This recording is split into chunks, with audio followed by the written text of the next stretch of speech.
Welcome, folks, to another monthly countdown. This month, we're gonna talk about the band Whitesnake, which most of you know. They made a huge splash here in the I guess what mid early '80s, and kind of continued from there. Although they were around before that in the UK, which we'll talk about that as we go along with the show. So I hope everybody's not melting. And it's super hot here in Toronto today. Yesterday and today have been absolutely crazy heat. So hopefully everybody's cool and comfortable, and grab yourself a drink, and let's talk some Whitesnake. And who better to do that with than two guys that I know are much bigger experts on Whitesnake than I am. And of course, I'm talking about Martin, Popoff, and Pete Pardo. How you guys doing? Doing okay, Hack. Looking forward to this. Cool, man. Cool. So let me just say hello quickly. Got a bunch of people in here already. Joe Hervey, first one to join us. Welcome, Joe. We have, that's me. We have Louis Bagan Dumay. I hope I'm saying that right. Welcome. Gary H. How you doing? Tim Thomas is here. The Contrarians are here. Welcome. Very cool. Jose Antonio Marmal. Hope I'm saying that right. Welcome. John the Dark Wizard is here. Pete Brown is here. Welcome, everybody. Hope everybody's doing well. I was saying to Martin off air, this is like the attack of the allergies for me. I'm all hopped up on drugs, so if you see me turning my mic off every now and again, I'm having a coughing fit. But keep my fingers crossed, and hopefully we'll get through this show okay. But man, it's been brutal.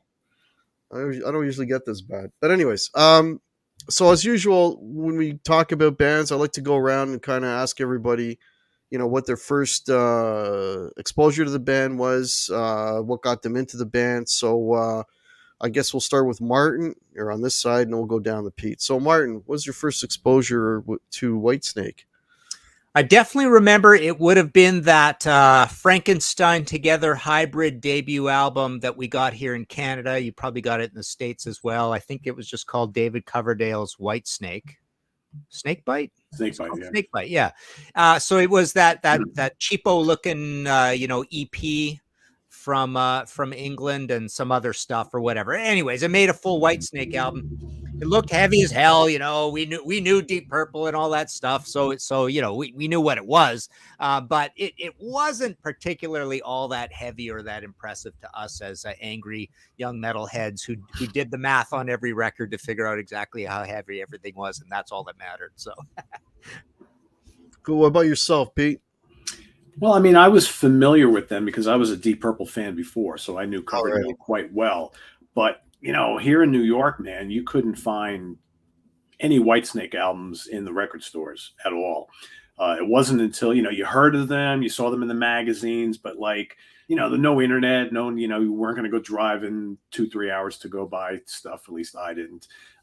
So it wasn't until Slide It In, started getting played on the radio, Slow and Easy got played on the radio. And then you saw the videos popping up on MTV. And then you started seeing their records showing up in the record stores. That for me was really when I started getting into the band, even though I knew who they were and I loved Coverdale. It's just, it's amazing how different it was back then. If you didn't have access to the records, what are you going to do? Right. Mail order, no, you can't just call up and order something. So it was really difficult. But then once that album started breaking, then all of a sudden the whole back catalog was, made available, and it was just easier to get into their music. And then it just kind of took off from there. Yeah, I'm same as you. It was Slide It In, and hearing those songs on the radio, Slide It In, Slow and Easy, and they're getting a lot of play here. And yeah, and then of course, the album that came after that sort of jettisoned them into the stratosphere. So, but that was, yeah, my first exposure with them. But I want to talk a little bit about like the band in general. To me, like going back and listening to them, and I know you just did a show recently with your UK connection on the band, and some of the points you guys were making, it's almost like Whitesnake is there's sort of like two versions of this band, right? There's the for lack of a better term, let's call it the UK version and the US version, right? You got the UK version where it's Coverdale, and I kind of almost draw an analogy between Coverdale and Ozzy, where like he leaves his band, then he surrounds himself with like great musicians, and then keeps going. Mind you, some of those musicians were from the band he left, but that's another story.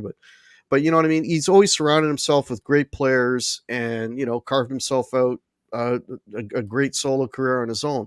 But that stuff back in the UK, that stuff, it sounds, and when you're listening to it and whatever, it sounds like you can hear all the instruments.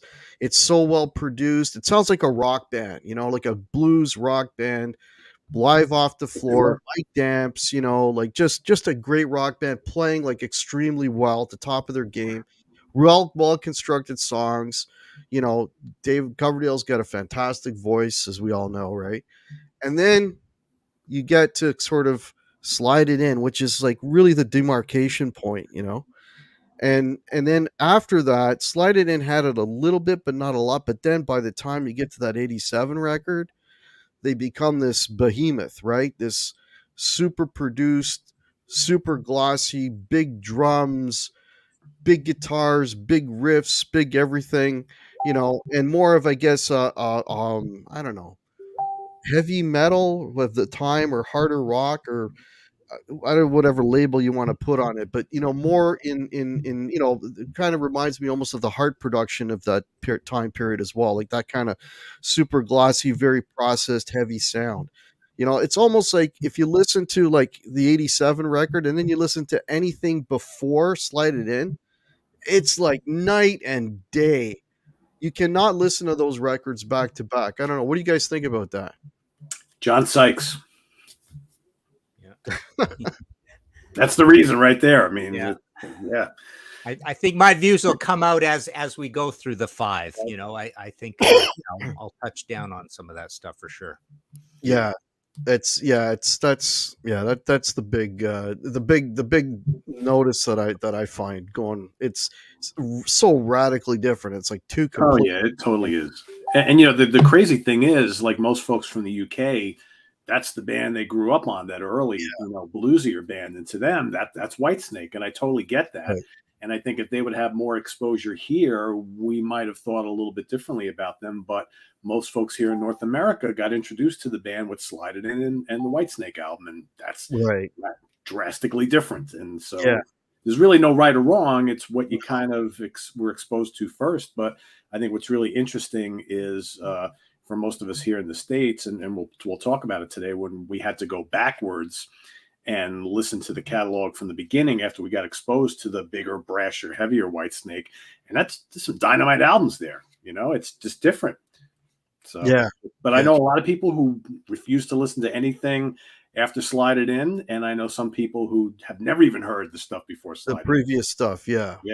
Well, I was in that camp. I mean, in preparing for the show, because I was like, I knew it from Slide It In onward. I went back and I listened to the previous stuff, and we'll get into the rankings in a minute, and you'll see what I preferred. But anyway, so let's go around. We'll start with Martin. We'll go and then we'll count down from 5. So Martin, what's your number 5?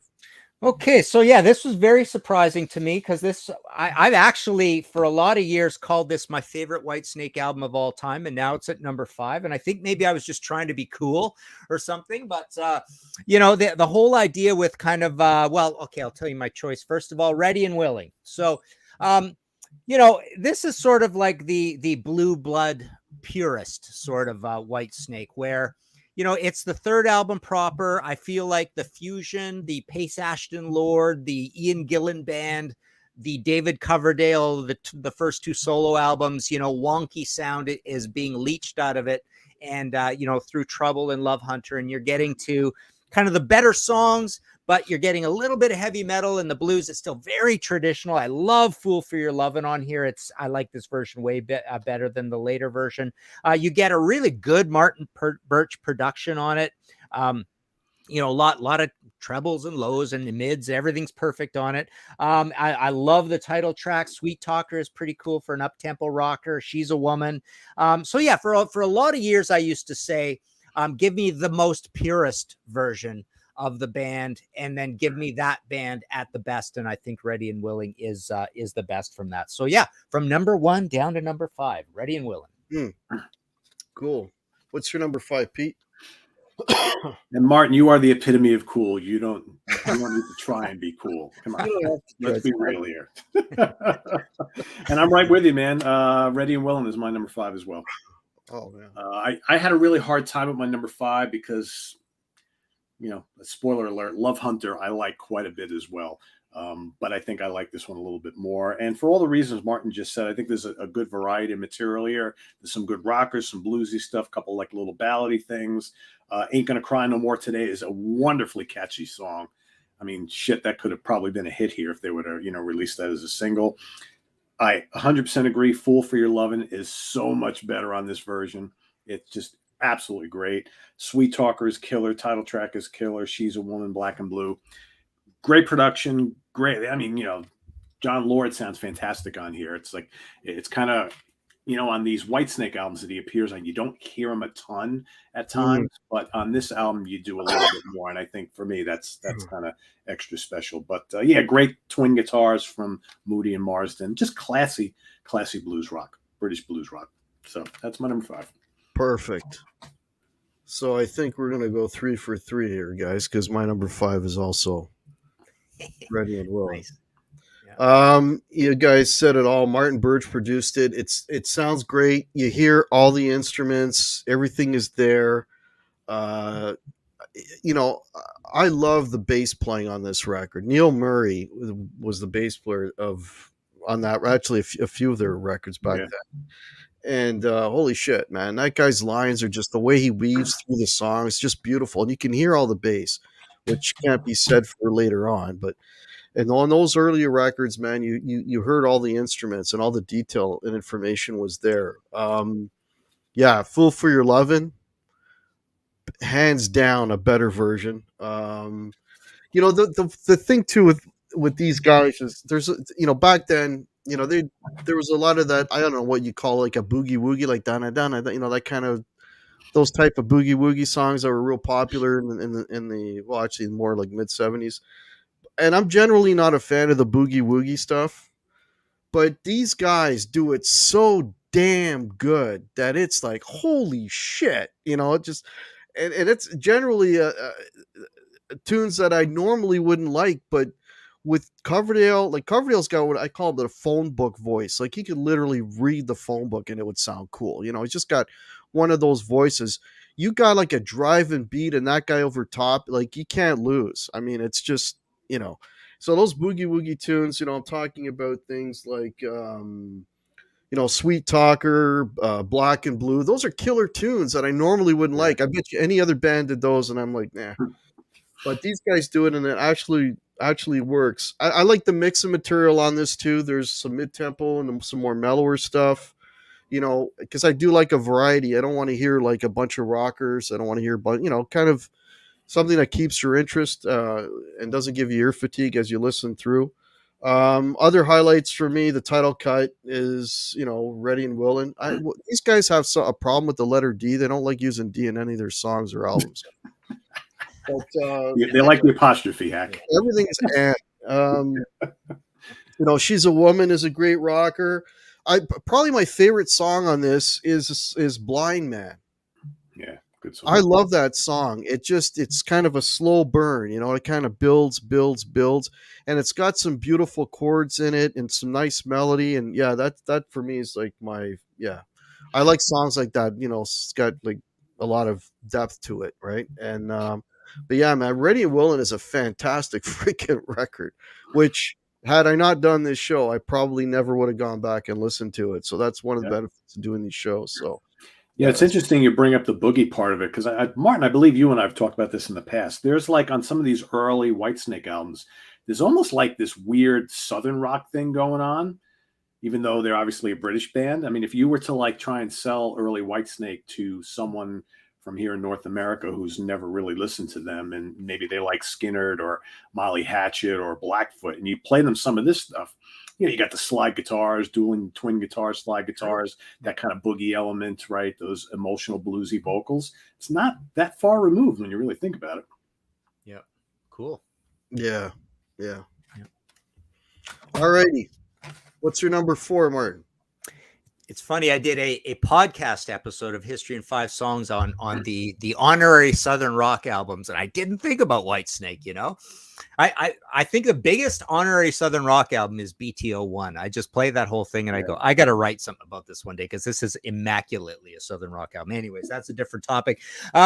My number 2, Pete's not going to like this one. I think it's going to be a more on this later situation, but Whitesnake, otherwise known as Whitesnake 87. Love the production, of course, Still of the Night. We always talk about one of the greatest riffs of all time, if not the greatest riffs of all time. I love the way that this band was just so contrary and antithetical to hair metal. Other than the way they looked in their hair, the music was not hair metal. Although it had some of the tropes I don't like Is This Love at all. But I love these versions of Crying in the Rain and Here I Go Again. I'm like they're very different than the original ones, but I'm one way or another. I think they're both great.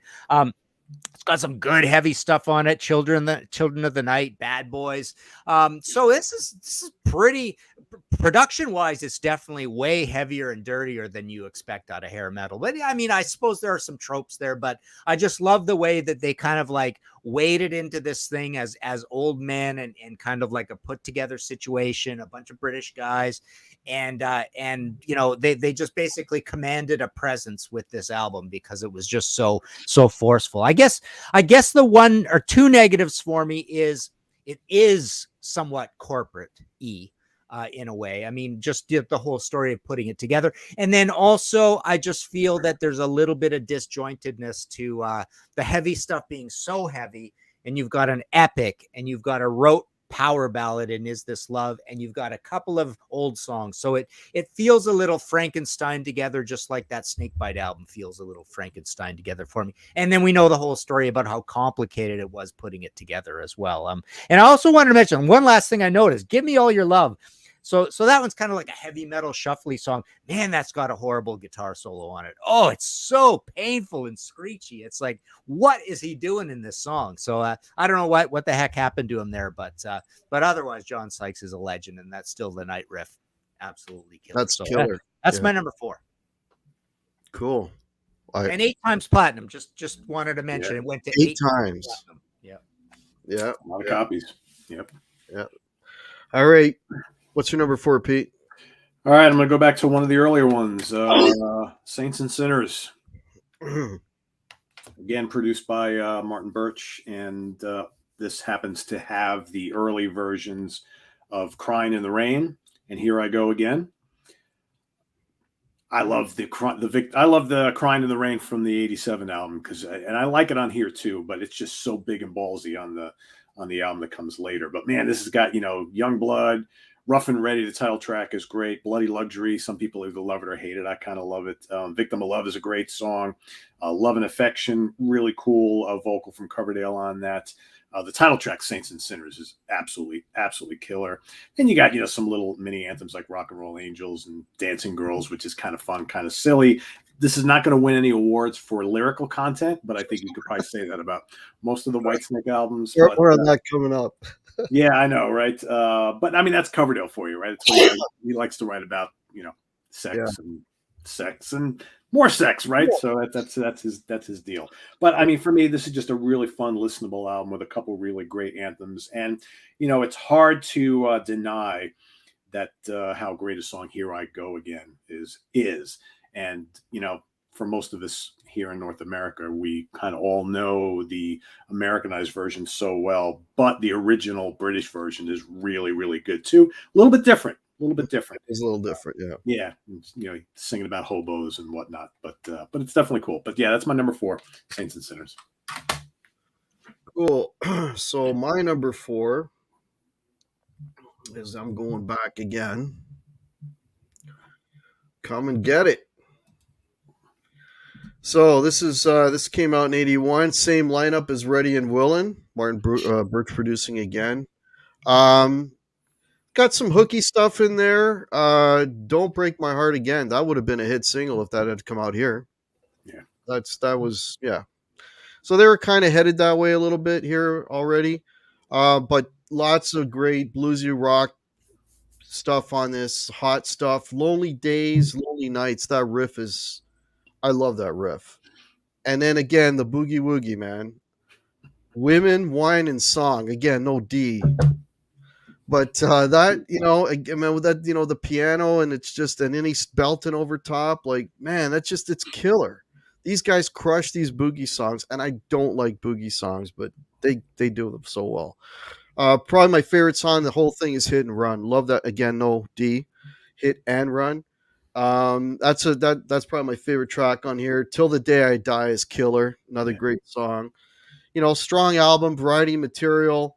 And you know, talking about John Lord, I mean, on the boogie woogie thing, for example, and some other, his playing is so freaking tasty, man. And when he takes a solo, and not only do I not like boogie woogie songs, I generally don't like keyboards in rock bands, especially if all they do is they double the guitar, because to me that just takes whatever balls, that castrates the guitar. The guitar no longer has balls, and the guitar has to have balls. Being a guitar player, I have to say that.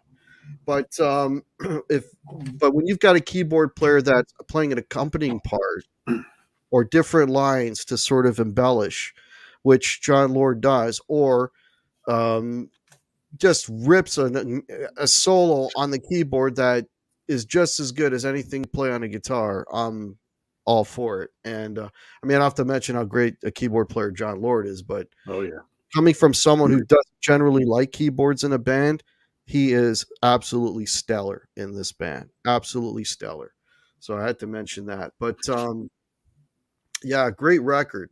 Come and Get It. Love it. Absolutely love it. That's my number 4. Cool. Can I just say I love the way you Canadians say boogie woogie? Yeah, I know. I get heck for that all the time, don't I? The first time hearing Hack say it tonight, I'm like, oh, so it's not just Martin. Okay, it's a trend, I guess. Do we say it funny? Funny. It's just different, you know. Boogie, there's like a W in there somewhere, right? Yeah. All right, so we're down to number 3. What do you got for number 3, Martin? Okay, for number 3, I've also got Come and Get It. So what I really like about this album is, to me, it sounds like the album just before Slide It In, with Saints and Sinners sounding a little bit more like the album that actually comes after Ready and Willin'. And I know Saints and Sinners has, a troubled upbringing, so to speak. Come and Get It. I always called this one Whitesnake's Kiss album.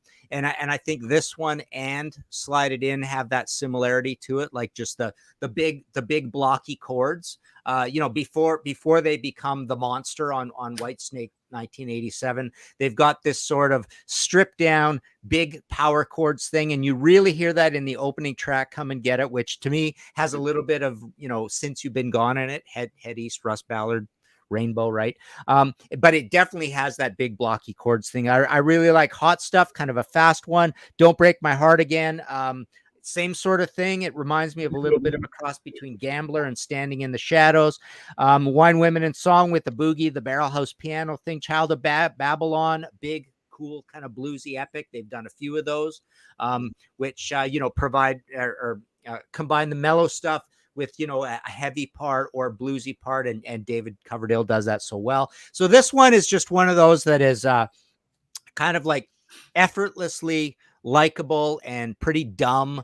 So that dumb factor, that sort of simple Kiss factor, I think, is in this one and Slide It In, and that really has a charm for me in this one. Hit and Run, I guess, is a little bit like the old Fusion days, a bit, but yeah.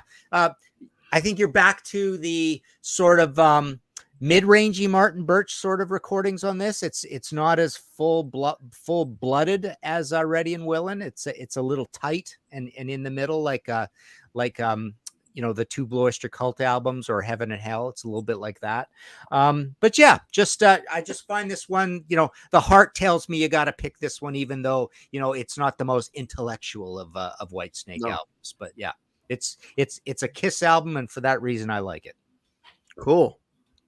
All right, P, what do you got for number 3? Well, my heart tells me the exact same thing. So come and get it. Also, number 3. Yeah, this is, I think this album has aged really well, actually. Yes. And just like Martin said, you're not coming to come and get it to be stimulated lyrically. But, when you got Child of Babylon and the title track and Hot Stuff and Hit and Run's got such a great riff. You got fun kind of like, I don't know, boogie tracks like Wine, Women, and Song. Don't Break My Heart Again is absolutely terrific.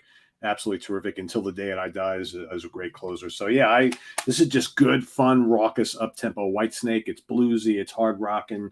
Yeah, it is a little dumb, but I like dumb every now and then. So that's great. Yeah, for sure. Alrighty, so this is going to be probably a little bit of a contrarian choice. But I heard this thing and it just knocked my socks off. And my number 3. Yes. Oh, okay. Holy shit.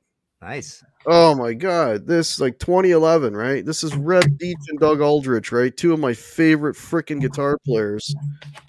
The record, as far as I know, was basically written between Doug Aldrich and David Coverdale. Yep. And holy shit, man, you're talking like just balls to the walls, heavy guitar, just muscular riffs, insane playing, big drums. I don't find this as glossy as like the 87 and the Slip of the Tongue. This is a little more down and dirty, but still really, really big and just, brontosaurus, like, tearing, Godzilla walking through, Tokyo, ripping buildings out of the ground, that kind of thing, but just so intense and just fantastic, absolutely fantastic playing, killer tracks, high octane riffs right off the top, Steal Your Heart Away. What an opener, man. Like, holy shit, All Out of Luck, Tell Me How, Dogs in the Street. It goes on and on, man. Just an absolutely kick-ass, base way to describe it. This is a kick-ass, modern sounding rock record. Straight up hard rock. What do I write here? Insane soloing by those two guys are fantastic players, as I mentioned. The mellower tunes are pretty cool. Forevermore, the closer, it's nice and kind of builds and it's kind of epic, and that's a really fantastic song. The one thing, and lately David Coverdale's been getting a lot of shit about his singing, right? Because they're touring right now. His performance on this record, like, he still has the range. He can still hit the notes. What he's lacking is he doesn't have that sort of those rich overtones. You know what I mean? He doesn't have that depth in his voice anymore. But that being said, anybody that is out there that is doing it and is still putting out quality stuff like this, good on you, man. Because there's not a lot of bands of, I guess you would call it classic band in this regard, that are putting out stuff today that is still as good as this. I mean, it's what I say, 2011 this came out? Yeah, 2011. This, so it is kind of old now. It's like 11 years old, but what a kick-ass record this is, man. This absolutely knocked my socks off. Holy shit. Kick-ass rock record. I recommend this to anybody if you want to hear some kick-ass Whitesnake. This record is killer. It's my favorite. Yeah, it's my favorite of all their more recent ones. And I think the title track is one of the most epic songs they've ever done. I absolutely love it. Yeah, they're all their, again, recent. We're talking about the last like 15 years or so. All of their more recent albums since they've started recording again, I think, are pretty strong and fairly and pretty enjoyable. They may not go down in history as classic Whitesnake albums, but Forevermore for me is probably sits at like number maybe 7. And if I was ranking the whole catalog right now, just behind Love Hunter. So I like it a lot. I think it's really good. It's a really good record. Yeah. It's pretty interesting that recent Whitesnake zeroes in and aims directly at the Whitesnake 87 album, which is, I mean, I suppose it's somewhat expected from a commercial point of view, but it's an odd choice in a way to say we want to be that kind of band, right? And you don't expect that out of this lineup, really. You just remind me of a point, Martin. What would have made this record better is if the production of it was scaled back and it sounded like one of the UK version. Like if this was a Martin Birch, if this had the sonics of, Come and Get It or Ready and Willing, it would have been an even better record. Like that's the one thing that's a little bit off-putting. It's too big. Yeah, it's big. It's too much in your face. Yeah. But when you're listening to it, you cannot deny the songs are so damn good, and the playing, the riffing, it's so good that it's like you'll tolerate the bigness, because of the quality of the material. But if this was recorded back then, it would have been a way better sounding record. That's just my 2 cents. I think like the arrangements in some of the songs still have like a bluesy structure to them. But I mean, look at who he's had playing guitar for him for the last bunch of years. You had Doug Aldrich for a while. You got Red Beach. Now you got Joel Hoekstra in place of Aldrich. So, these guys are not really blues players. I think I think he still wants that kind of like John Sykes element in the music, but he's trying to make the songs a little bluesier. So for me, there's kind of a little mix of the old and a lot of the 87, more so than just the 87 album, which is really no bluesy anything on that album. But really good material the last couple albums. Very cool. All right. Okay. Number 2 for me, I went with Slide It In, which, there's a CD of her as well. I'll use the CD for reference. But what I find kind of interesting about this is to me, it's also the other one that's a little bit like a Kiss album, but this is like Kiss at the top of their game, the greatest hits at the top of the mountain. I love the swagger of it. It's got the swagger of 1987, but it's got the economy of like a Come and Get It. It's got a huge sort of stadium rock sound, and it's even not particularly bluesy. It's the big block chords with the spaces between them. I'm kind of surprised that Mel Galley essentially writes all the songs on it, Mel and David. And then there's that complication with John Sykes being on the US version, etc. But you've got Cozy Powell on drums, doing kind of the simple cozy thing. There's a lot of 4 on the floor, really simple beats. Great recording on it. I love Gambler, like kind of like a really marauding, stomping metal sort of thing. Slide It In is an amazing song. This album went double platinum. It was a huge album, right? Yeah. Slow and Easy is great as well, kind of Zeppelin-y there. But 4 on the floor with the whole standing in the shadow thing. 4 on the floor again with a Give Me More Time. Spit It Out's got the big chords going to it. Guilty of Love is a neat one because it's got that sort of Thin Lizzy twin lead thing to it. Yep. And it also reminds me of Do Anything You Want to Do. Hang on. Toughest. Yeah. Do Anything You Want to Do. Wait a second. Anyways, I can't remember which Lizzie's on, but the straight big chords, the that kind of a thing, right? It's definitely got a Lizzie tone to it. Hungry for Love's a bit kind of a dopey one, not crazy about that. And All or Nothing, again, it's got some bass drum on all 4 on that one. So it's got this real sort of pounding ethic to it, and just those big simple chords. So it's to me like leaving out the one in the middle. To me, it's got a lot of Come and Get It to it, and it's got a lot of Whitesnake to it. Huge album. Love how it, again, the same sort of thing. Whitesnake comes in as a bunch of old guys at the beginning of hair metal, and they do something different and they distinguish themselves. They're kind of like the regal British wise men coming into the scene and bringing tradition into hair metal and doing a great job with it. So there you go. Slide It In. Cool. More on that later. Pete? Get Out of Here is the name of the song. That's the one, Thin Lizzy. Get Out of Here. Remember, just big straight chords. That's the one. All right. What's your number 2, B? All right. So my number 1 and 2 have not changed in 35 years. and they're not going to change today. However, I have been feeling that one is going to overtake the other fairly soon. Last couple of years, I've been starting to feel a little stronger about my number two, and I love them both. But I think because for me, my number two, I love every song to death. And it's just, it's my favorite lineup of the band. And I don't know. I just think it's overtaken the other one, which has been one of my favorite albums since the day it came out. So my number two for today is going to be Slide It In. And I actually just splurged for this thing.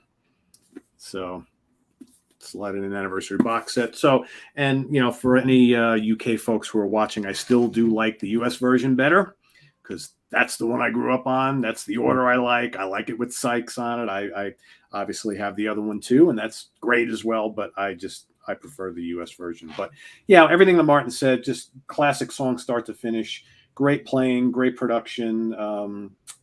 Yeah, so many terrific songs on here. I mean, Gambler, All or Nothing, Spit It Out. Again, another song with just absolutely wonderful, thought-provoking lyrics to it, right? I'd give David all sorts of credit for that. But Give Me More Time is great. Love Ain't No Stranger is absolutely such a great anthem from this band. The title track, Slow and Easy. I love it all. Love it all. So that's my number two. But I think if we were to have this conversation maybe a year from now, I think it might change. Might change. Yeah, it's that trajectory. I've been feeling it, Hack. You know how sometimes when you're like, all right, I'm almost ready to admit that these two have flip-flopped for the first time in 30 plus years. I'm not ready to do it yet today, but it's coming. It's coming. Wow. Darn. You heard it here first. This could have been history making. It could have been history. Wow. I'm holding strong, Martin.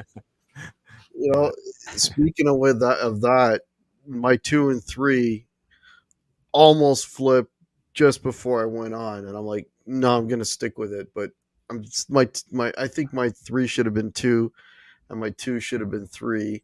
But for the sake of the show, my number 2 is also Slide It In. So you guys said everything there really is to say about it.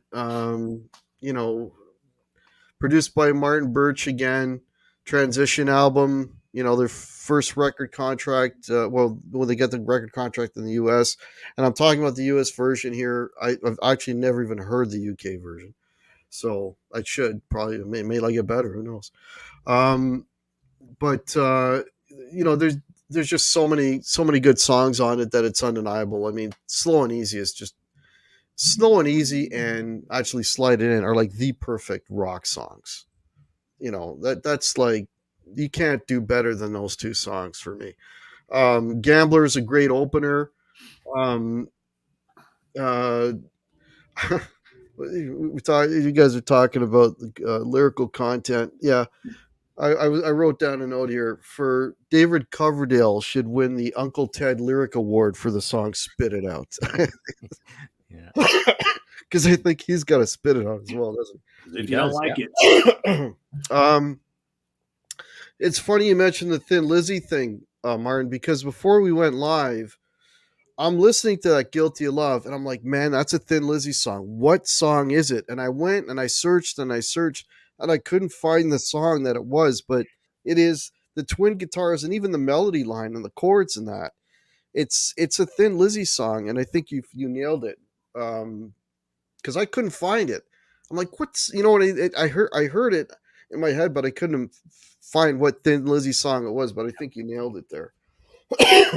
But the other thing about this record, that you can tell they're kind of gearing up for the North American market. There's lots of pop on this. Give Me More Time, pop, Standing in the Shadows. A lot of pop hooks in this. I mean, you got the straight up really cool rockers, but you got some poppy stuff in this too. There goes my allergies. But yeah, you could see that they were kind of, aligning themselves, getting ready to take over the North American market. But yeah, there you go. Great record. But you know what? I almost flipped that with Forevermore. I was this close. It's a real shame. Martin mentioned him real quickly, but Mel Galley co-wrote this entire album and wrote all the riffs and everything like that. And I think he's really responsible for how great this album is. And for those folks watching, maybe who are not that familiar with Mel Galley, go listen to like Medusa by Trapeze. which is a great album. And, he was just a really, really strong songwriter and guitar player. And you have to wonder, like, if he didn't get hurt and he would have continued on the band, what would the 87 album have ever happened that way?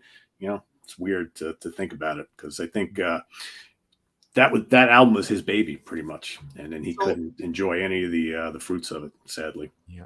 So the lead playing on the US version is John Sykes, correct? The most of the lead. Well, here's what they did. So on the original UK release, it was Mel Galley and Mickey Moody who shared all the leads. Okay. As they were finishing up the album, Moody left the band. So then when they went to release the album in the States, they brought in Sykes to kind of embellish things. So basically, most of the lead playing is Mel Galley. A couple of leads, I think, where Mickey Moody maybe played the leads, they brought in Sykes to kind of sweeten it up a little bit. You can hear him on a couple tracks, but more importantly, they brought him in to kind of fatten up the rrhythm guitars and play some little fills and, pinch harmonics and things that you hear here and there, right? But for the most part, most of that album whatever version you listen to, it's a lot of Mel Galley on there. Really great player. Yeah, so I was wondering what the separation was between Mel Galley and. Okay. Yeah, if you're to listen to the UK version, you definitely if you go back to the US version, you definitely know where they put Sykes in. You can. Pretty evident. Yeah, cool. All right, we're down to number one. Okay, so my number one, we did a Contrarians episode on this, a regular Contrarians, where we just talk about our favorite album by band, and I'm not changing from that. It is Saints and Sinners. I love that this, to me, feels like the follow-up to Ready and Willing, which used to be my favorite Whitesnake album. I feel like this is the last. Well, even Come and Get It has kind of an American feel to it. This is the last one. It's after Come and Get It, but I think this one is an all British album to me. So it has that kind of blue blood feel, but I think it's by far the best songs. Oddly enough, I mean, the band was breaking up. There was a lot of trouble with Mickey Moody left, and then he's back. And then Bernie Marsden is asking, where's the money as well? Like, what's going on with this band? But and Ian Pace is on this as well. David Coverdale didn't think Ian did a very good job, but I think he does an incredible job on this record. It was recorded mostly at Clearwell Castle and then to Battery, so it's a bit of a patch-up job that way, but I think this is almost the best sounding album in terms of a warm analog feel, like putting aside what they did later, which is, love it or hate it or like some aspects or not. I think this is a really exciting sounding, trebly, noisy, screechy, but a lot of bass and mids. Everything's just very exciting about this record. I think Youngblood is probably my favorite Whitesnake song of all time. Just love that one to death. Love Ian Pace's playing on it. We can't forget that this album is the album with Here I Go Again and Crying in the Rain on it. So it's got these two amazing songs on it. I think Pete's thinking about the chorus of Dancing Girls when he says it's kind of a later, not great one, but the verses in that, it's a very heavy song. So Dancing Girls has this deceptive title, but it's a very heavy song, but it does have kind of a twee chorus on it as well. But Rock and Roll Angels, just kind of like a Stonesy, charming sort of song with a bit of an odd guitar sound to it. That's really cool. Love and Affection's got John Lord solo on there. This is a great lineup of the band. You got Neil Murray in here as well. So Mickey Moody, David, Bernie Marsden, Neil Murray, Ian Pace, John Lord. So very purpley lineup. Sinners for like a really kind of heavy and southerny epic sort of song. I just like all the different things they try on this. There's enough metal for me. The boogie woogie is pretty cool too, and the blues and the ballad stuff. Just the variety. It just feels like there's an excitement and they're getting something good out of the tension in the band. The same way people talk about Black Sabbath Sabotage or whatever. Whether the tension helped the record or not, who knows? But in this case, it's a band fighting for their lives. White knuckle. And I think I just love the way that it feels like the natural follow-up to Ready and Willing, and it's a very British sounding album. So it's missing some of the corporate things you get on Come and Get It, Slide It In, Whitesnake, Slip of the Tongue. So there you go, my number one, Saints and Sinners, and it's not an AN on this one; it's an ampersand. So they mix things up a little bit, right? And it's a case of not even just. It's almost like they just didn't care or didn't get it right or whatever. The album cover is really dumb. The back cover's dumb. They didn't work on any of that sort of stuff. So everything about this album was a little chaotic, but I think they just pulled a real barnstormer out of the fire. Cool. Yeah. Yeah. And that lineup did what, three albums together without changing? Come and Get It, Ready and Willing, and Saints and Sinners. Yeah. Okay. Yeah. You say so. Yeah, great. But Coverdale, of course, never happy with anything, so he's decided to tinker with that as always, right? Mm-hmm. All right. Well, no surprise, right? The '87 album, Whitesnake, whatever you want to call it, from 1987 is my number one. It's been, if not my number one album of all time, or number two, one or two, and I love it. What stops it from being an absolutely perfect album for me is I can't stand Is This Love. I never need to hear that song again, ever. But man, the rest of it is just a banger of an album. And I think, Ansley Dunbar's drums are just awesome. John Sykes, this is his shining moment. I mean, his riffs and solos are just epic on here. I mean, Crying in the Rain just busts out of the gate, and Coverdale's like, screaming to the heavens, and that solo is just epic. Bad Boys is just a complete juggernaut. Still the Night is probably my favorite song of all time. Here I Go Again, it's just done up for the U.S. market. I kind of like the earlier version better, but Give Me All Your Love is great. Children of the Night is total metal. Straight for the Heart, a great melodic track, and Don't Turn Away is got really good melodies, and I really like that a lot too. So, yeah, it's my number one. Might not be a year from now. All right. You heard it here first, people. Stay tuned, folks. Yes. I do love it. Well, Martin, we have something in common. Wow. I'm surprised. Very cool. Yeah. Can I tell you? I love the sonics on it. I love hearing everybody. I like that there's a bass that can be heard. I mean, the song starts off with Young Blood. I mean, that's a killer opener. There's so many amazing rockers on this, Rough and Ready, Blood Luxury, Dancing Girls, Saints and Sinners.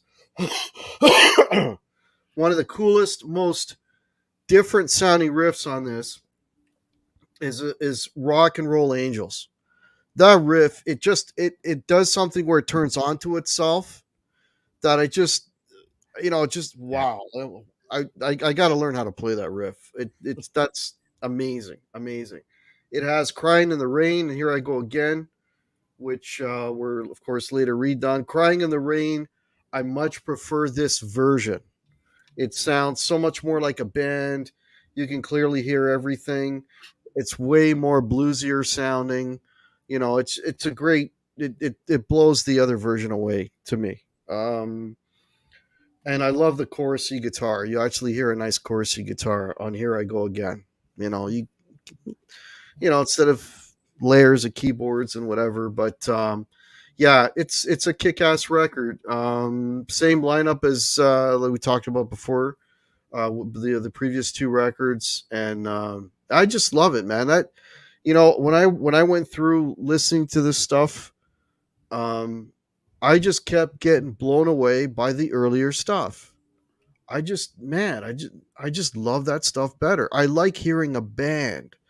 I want to hear the band. I don't want to hear production. I want to hear a band recorded properly, not processed, not over the top. Like, I hate this word, but I'm going to use it here. And I hate using this word, organic. I want to hear guys in the studio, mic damps, mic cabs, real tones. That's what I want to hear. And these records, they just capture that whole vibe beautifully with amazing playing, great performances. Like I said, Coverdale, he reminds me of Ozzy, man. It's like, hey, I'm going to get the best musicians around me and we're going to record some records. And, that's what he did. And these records are phenomenal. One reason why I do these shows is to maybe get people interested in music that they may have never heard. And honestly, like the 70s, the pre-slided in Whitesnake. I listened to all that for the first time getting ready for this show, and I'm just like, thank God, like, holy shit, I just discovered all these fantastic records that I never would have heard before. So hopefully, somebody else, hey, if you haven't listened to early Whitesnake, man, do yourself a favor. It's amazing stuff. Amazing stuff. Cool. Any last comments, guys, on Whitesnake? Not particularly. No, I mean, I agree that I thought they did a good job later on with stuff. Slip of the Tongue was a slip for me. There's the Restless Heart album in there. That's I think in Judgment some Day, markets it's called David Coverdale apostrophe S Whitesnake. Considered a little bit of one, and yeah, they had the odd start. Oh, there we go. So that's the redo of it, kind of. So this is the kind of like the remix, the remaster that just came out recently, and. Like you, Martin, I'm not a fan of Restless Heart, but so many people were telling me that you should listen to this new version, and it's really good. I mean, they actually gave it some balls, and it's not overproduced, but it gives like a lot of those songs, which I always thought were pretty good. I just thought the production was kind of a little lifeless. Now it sounds like the album it should have been. It sounds like a true Whitesnake album. Is that the record that's got, was it Woman Trouble Blues on it? Yes. Oh God, I love that song. Well, you should listen to this new version of this, Hack. It's quite good. Yeah. There's weird. There's not a lot of bands out there where you've got this mess of a new version of an album, right? This is a rare thing, right? Because that album was not really a Whitesnake album. It's not arranged like a heavy rock album. It was almost like it was quiet. It was a quiet album, right? It was almost like a solo album. And now it's like redone. And so what are we supposed to think of it? Where are we supposed to put it? It's like there's two versions of it, right? And they change the artwork and everything. It's odd. You really don't get that very often, eh? No. Yeah. There's another, when I was going through these, there's a couple of songs that just like blew my mind. That was one of them. There's another song that I absolutely love on the Trouble record called Nighthawk. Oh, Nighthawk is great. Yeah. Holy shit. Is that an amazing song? Like, even the records that I didn't pick, they still had some tracks on them. Like Judgment Day on Slip of the Tongue is killer. I love that song. Yep. Like Walking in the Shadow of the Blues, an old one. Awesome tune. Oh yeah, that's great from Love Hunter. Oh, heavy one. The early songs. They've got, there's gems all along the way, on all their records that, there's always something for you there anyways. But all right. So Martin, what do we got coming up? What, anything you working on? Anything you want to, Not particularly. I've got a couple of books that I got to do, which I'm probably not supposed to talk about. So I'm working on those and doing a lot of weird little pencil illustrations and drawings in between. I'm still, mail ordering the books from martinpopoff.com. That's about it. Okay. And I have a link to Martin's website below.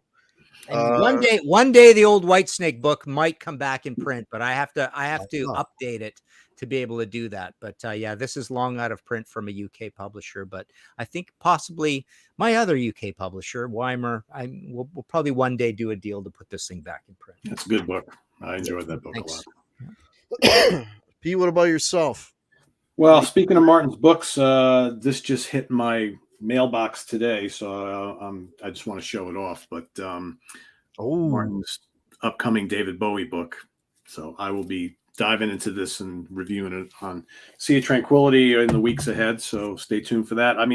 Just normal stuff. Martin and I are doing a kind of cool show on Friday morning where we're going to be talking about some of those kind of like MVPs in some of these bands who, they're running the band. They stick with the band through thick and thin. They're the driving force to make sure the band is, always out there putting out product on the road, shuffling the lineups, doing whatever it needs to be done. So we're going to be talking about some of those guys. I guess, Martin, we're calling them MVPs, right? I don't know if we've really come up with a name for this show, but yeah, it's kind of funny because I as we discussed, some of them may not even be the most important guy in the band in certain ways, but obviously they're the reason the band is even existing in the first place. So they're like the driving force behind these bands in some aspect or whatever.